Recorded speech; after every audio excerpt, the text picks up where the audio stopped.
महाविष्णूंना प्रश्न विचारला. देवा म्हटलं तुला भेटायचंय तर कुठे यायचं, पत्ता सांग. देवाचा पत्ता देवानं ताबडतोब सांगितलं, पत्ता लक्षात घ्या. कार्ड, मोबाईल नंबर वगैरे ताबडतोब दिला देवानं. कुठचा दिला माहित आहे? मद भक्ता यत्र गायंती तत्र तिष्ठामि नारद. जिथं माझी भक्ती आहे, जिथं माझं नाम आहे नारदा, मी तिथंच आहे. मग तुमचं ते घर असो, तुमचा फ्लॅट असो, कुठेही तुम्ही, कुठे गाडीवर असाल, तुम्ही कुठेही बसाल, नाम नाम तिथं देव. केवढंही पाप असो, संकट काय प्रत्येकाला आहे. गडगडाट कडकडाट झाला, मी म्हणणारा सुद्धा थरथरायला लागतो बघा. आकाशात गडगडाट कडकडाट, कसला तो ढगफुटीचा पाऊस बघा.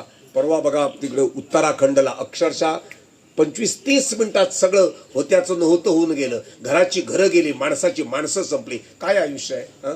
भक्ती कधी करणार? म्हणून सांगतो, अडचण येण्यापूर्वी तुम्ही भक्ती करा. उद्या नंतर नाही, आज वेळ आहे ना, भक्ती करा. वेळ आहे, वाचन करा. गप्पा करूच नका. नाम घेता घेता काम करा, काम यशस्वी होतं. नाम घेता घेता, नाम घेताना स्वयंपाक करा. झोप येत नाही, नाम घ्या. कितकी ताकद आहे. तुकाराम महाराज सांगतात, नाम संकीर्तन साधन पै सोपे, जळतील पापे जन्मांतरीची. एवढं उदाहरण आहे. आज तुम्हा आम्हाला अभंगाचा अर्थ काहीही कळला नाही. सगळे अभंग फक्त काय करतात माहिती आहेत? काय करतात सांगा? सगळे अभंग काय करतात?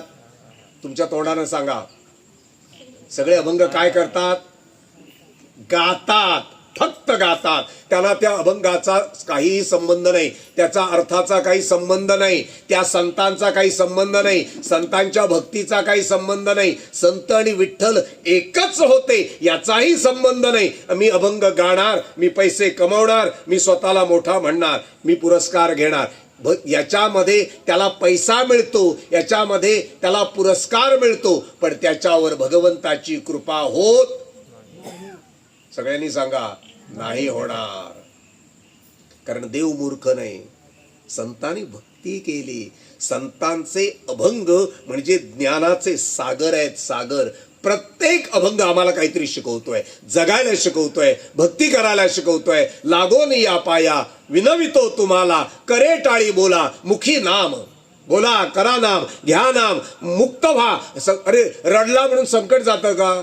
बडबडला म्हणून संकट जातं का? भांडण केलं म्हणून संकट जातं का? नाही रे, नाही. तू नाम घे, संकट दूर होईल. वाटा तुझ्या मोकळ्या होतील. कधी? भक्ती केली तर. देवाची कृपा असेल तर सगळं काही सुसह्य होतं. मरणातून सुद्धा वाचतो, देवाची कृपा असेल तर.